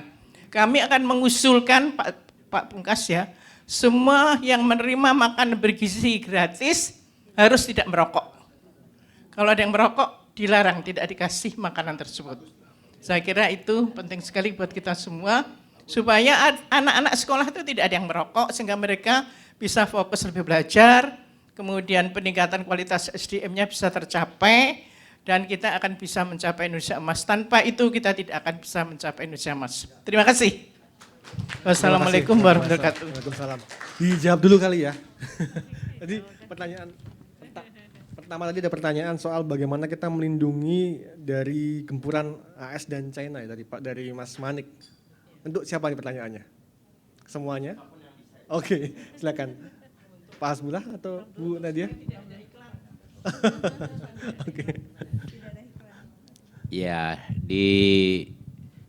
sebelum itu saya tadi lupa, saya kira ini malam dalam rangka memperingati Pak Arifin. Saya buat teman-teman yang Muslim mungkin kita sampaikan Al-Fatihah dan doa untuk Pak Arifin dan Bu Arifin yang telah banyak sebetulnya berusaha untuk ya menyehatkan anaknya, baik melalui tembakau maupun TBC, luar biasa. Ya, saya pikir karya beliau luar biasa itu Pak Ilmi. Ya, mudah-mudahan Allah memberikan kemudahan baginya di.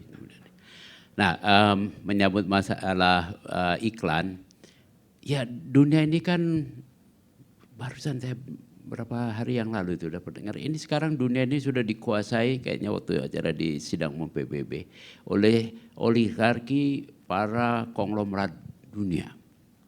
Artinya kalau kita di Indonesia ini, saya sering kali guyon-guyonan tapi juga perlu dipikirin. Kita selalu bicara di Indonesia ketuhanan yang Maha Esa, sila pertama jangan-jangan yang berlaku adalah keuangan yang kuasa. Ya kan? Jadi yang punya uang itu yang pengen iklan banyak supaya duitnya tambah banyak, itulah yang lebih berkuasa. Kalau kayak Pak Helmi sih kuasanya lebih bagus dia karena udah membagi kita begini, memikirkan rakyat banyak ya. Ada yang kayak begitu nggak pedulian, pokoknya saya mesti jualan terus. Iya tentu saja itu bukan hanya di Indonesia, tentu saja karena perusahaan-perusahaan asing, kita tahu Philip Morris ya perusahaan Amerika itu. Ya tentu aja kan begitu. Kemudian dimanipulasi lah. Nah susahnya di Indonesia ini, bangsa ini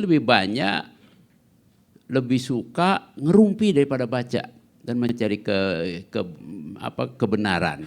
Jadi kalau ada apa-apa, kayak tadi Mbak Nania bilang, digorengnya lah itu, dibikin sosial media, dibagi-bagilah itu cepat sekali. Padahal yang suruh dibaca yang benar, ya kalau yang dalam Islam yang iqra'-nya itu nggak dibaca. Ini bagian tantangan besar buat kita.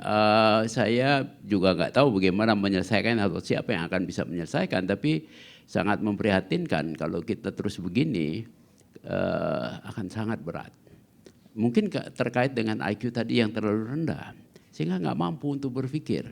Sementara kalau saya lihat data-data ranking IQ sudah dalam 10 tahun terakhir, itu 5 negara di utara kita, Cina, Korea, Singapura, Taiwan, Jepang, itu selalu di atas 100. On average data-datanya. Persoalan data bolehlah diperdebatkan, tapi mari kita lihat kalau setiap tahun seperti itu, ini ada fakta besar yang mengancam besar kita. Nah kemudian kita digoreng, biasanya digoreng ini ya anak buahnya Pak Teten digoreng, nanti pengusaha kecil jadi korban segala macam.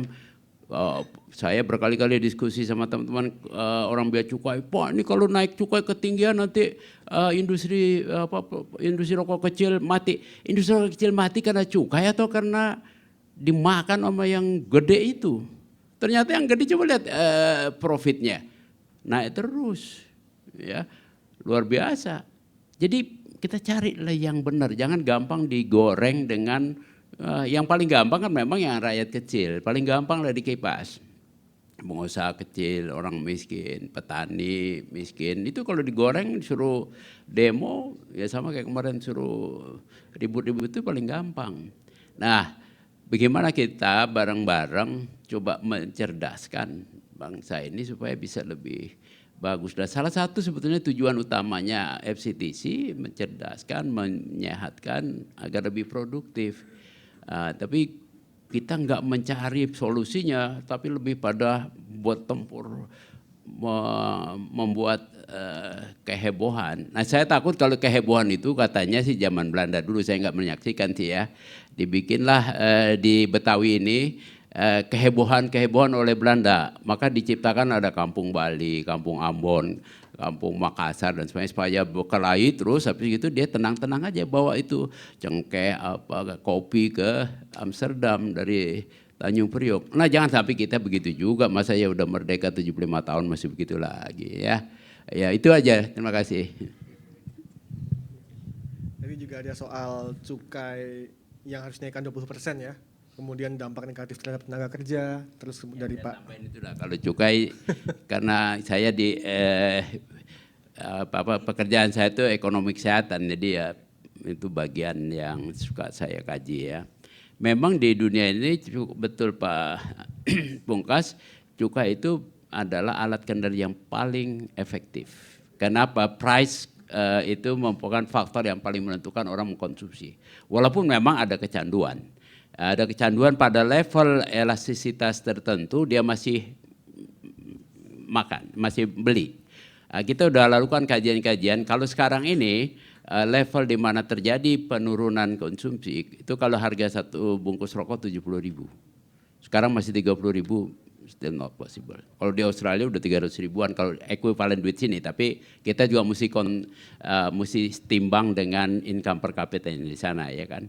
Tapi di sini kita udah berapa kali kajian kawan-kawan di UI, sampai 70.000 per bungkus. Nah, betul kalau 20%, mungkin 5 tahun ke depan akan bisa pada level itu, konsumsi turun tapi revenue tetap naik.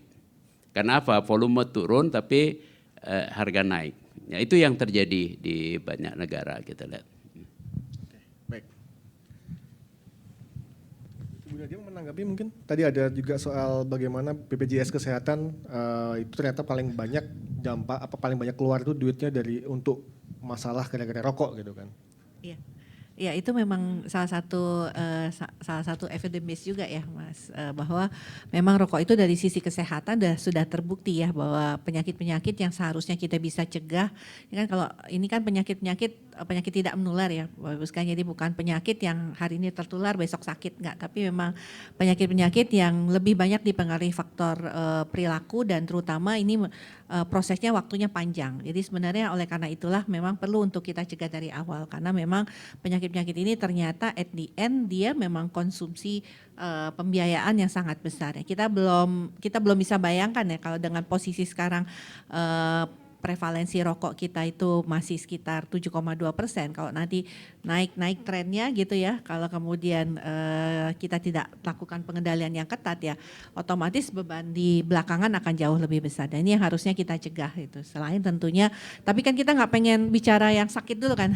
Yang penting kita bicara dulu yang sehat-sehat supaya 2045 ini kita benar-benar menciptakan generasi emas gitu. Jadi menurut saya sih tadi penting juga ini kita sama-sama ya Prof ya, gimana supaya jangan sampai banyak yang datang ke Kemenkes ya Pak Menteri ya, jangan banyak gelombang yang datang ke DPR gitu, bahkan ke Medan Merdeka gitu. Nah itu yang penting gitu ya, karena itu kadang membuat pressure tadi yang tentunya untuk pimpinan gitu jadi berpikir. Jadi mungkin sama-sama balance gitu ya, jadi kalau ada nanti yang kontra datang ke Kemenkes, nanti yang pro juga harusnya ada yang datang Prof gitu ya kan. Jadi bunyinya sama gitu, yang pro dan kontra, jangan yang kontra terus yang datang ke Kemenkes gitu dengan penjadwalan khusus gitu ya. Itu saja mungkin. Ya baik, sama tadi juga menarik dari Ibu Sumaryati yang bagaimana melindungi generasi muda. Kalau perlu secara ekstrim tadi yang dapat makan siang harus tidak merokok gitu kan. Iya kan? Nah, itu mungkin ada tanggapan? Iya, moga-moga nanti dengan pemerintahan baru kita bisa menitipkan pesan ini ya. Tentunya sama juga sih sebenarnya di kriteria penerima bansos sekarang ini kan juga tidak merokok ya Prof ya. Tetapi juga masih belum masuk ya. Untuk membeli rokok ya, tidak merokok tapi dilarang menggunakan uangnya untuk membeli rokok, walaupun akhirnya banyak juga yang buat beli itu ya.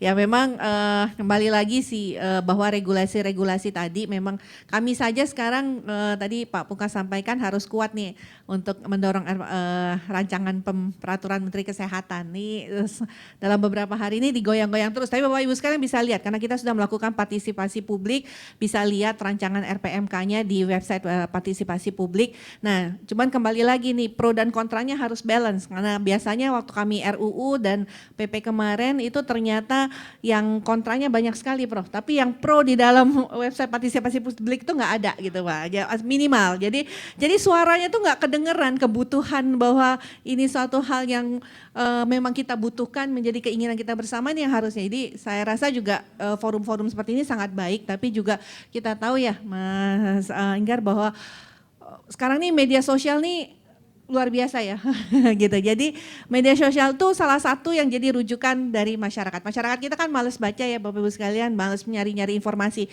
Sukanya apa yang lewat FYP yang ada di depan kita itu yang dibaca gitu ya. Dan itu juga berpengaruh untuk remaja kita. Jadi kalau itu kemudian kita menguasai media sosial dengan pesan-pesan, menurut saya itu salah satu peluang yang sangat baik. Nah ini yang menurut saya yang sisi pro ini harus diperbanyak izin karena Prof kan ini motornya ya komunitas. Karena kalau yang pro itu datang dari pemerintah pasti nggak dilihat gitu ya kan, namanya pemerintah pasti ya memang pesannya pemerintah. Tapi kalau kemudian ini kan banyak teman-teman koalisi, banyak teman-teman komunitas yang menyuarakan, teman-teman jurnalis yang menyuarakan gitu ya kan, itu akan sangat baik menurut saya.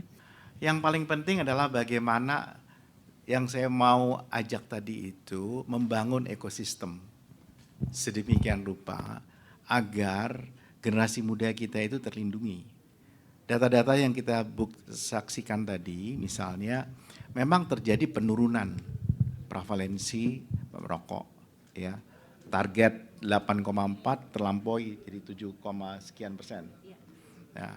Tetapi bukan itu kan sebenarnya. Kalau kita cuma itu saja ya, tetapi prevalensi anak-anak yang mau merokok itu juga sudah mulai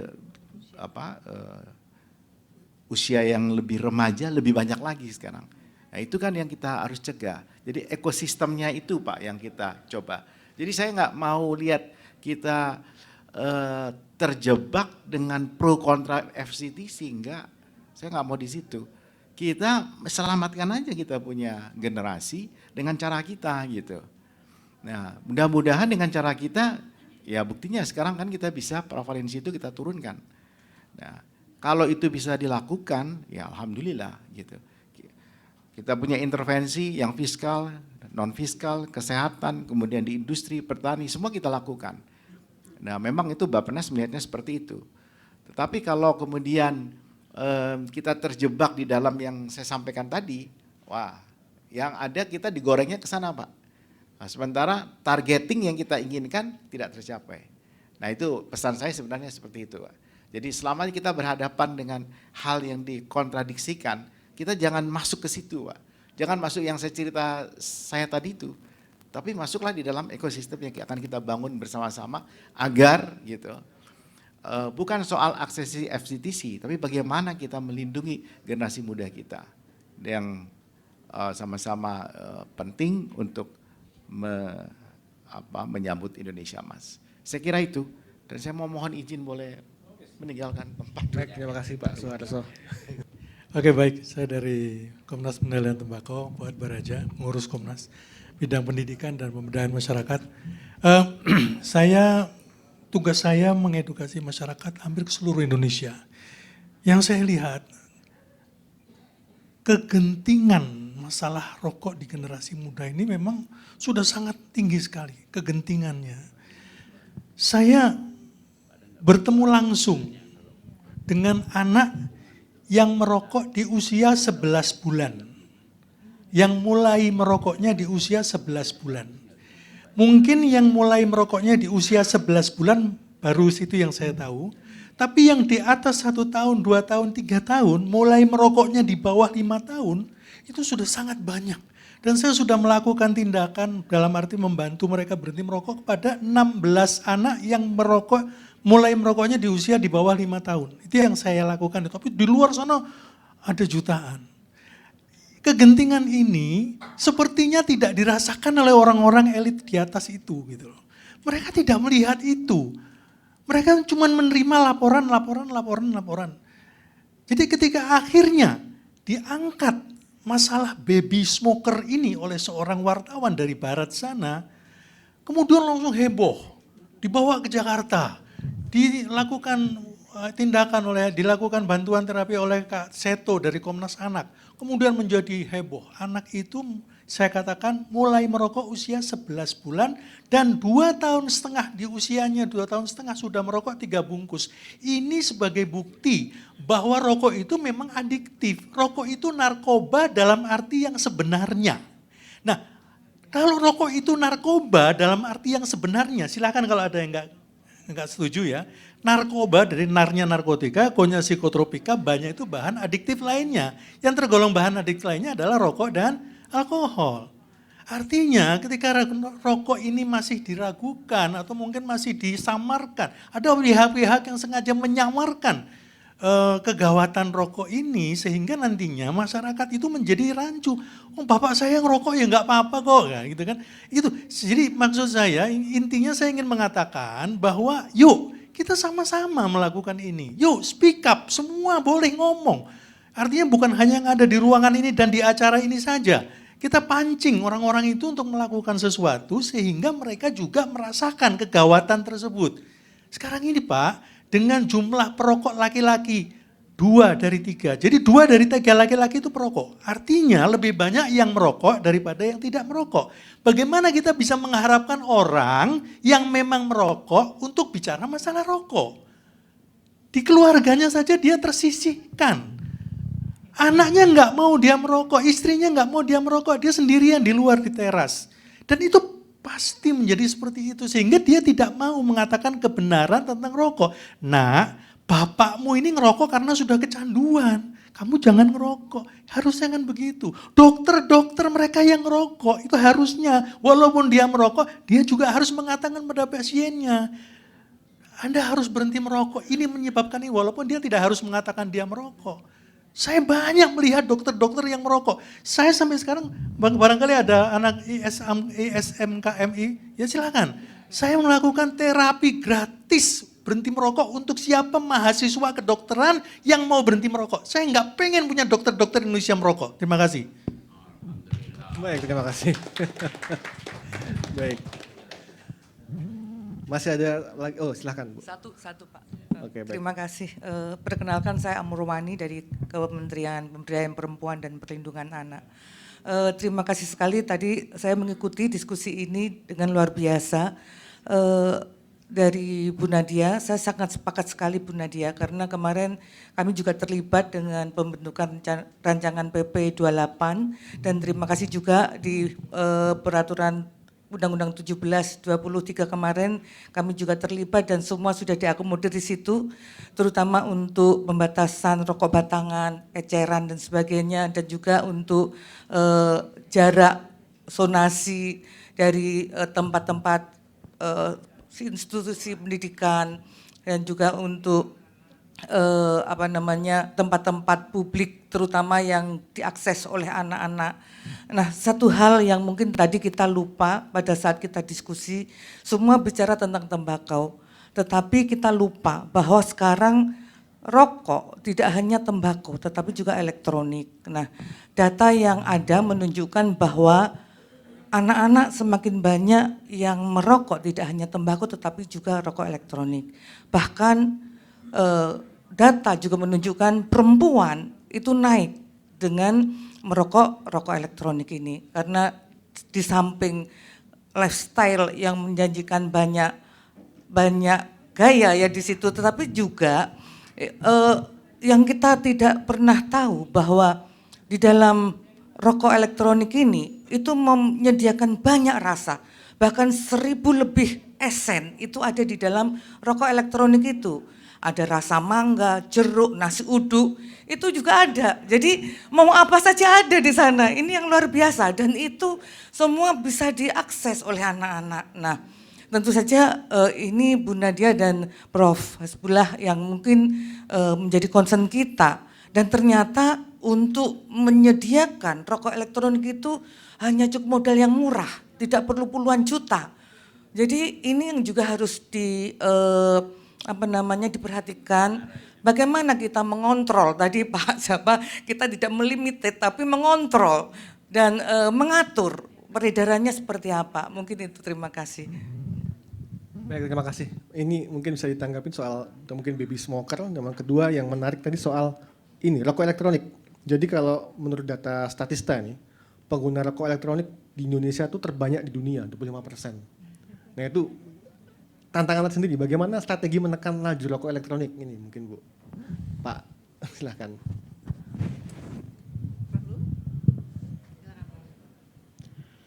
Ya ini bagian yang susah saya jawabnya.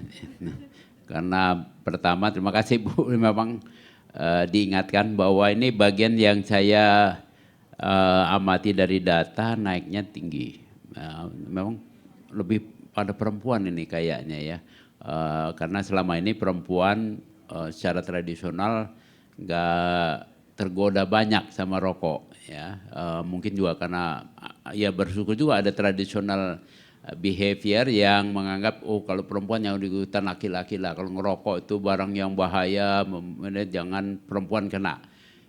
Begitu dikasih rokok elektrik ini, wah ya dibikin rasa macam-macam.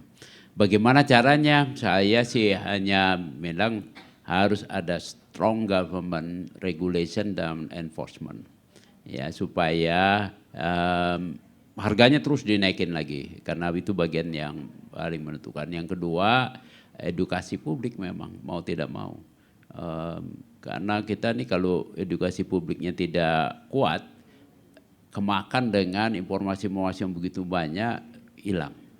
Nah, jadi memang akhirnya mahal ini edukasi. Oleh karena itu tadi saya tulis surat ke Presiden, saya minta coba dialokasikan minimum 10% dari cukai rokok yang diterima untuk dikembalikan kepada edukasi publik. Supaya rakyat tahu mana bahaya rokok, apa caranya menghindari, jangan sampai sudah nggak tahu kemudian terjebak. Dan kalau sudah terkena bagaimana caranya mengobati, nah itu kalau 10% dari cukai rokok yang diterima itu 23 triliunan sekarang itu.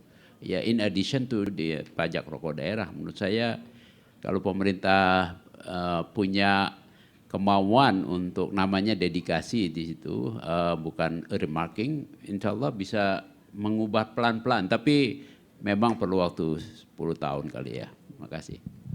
Terima kasih Pak Hasbul. Boleh ya, silakan.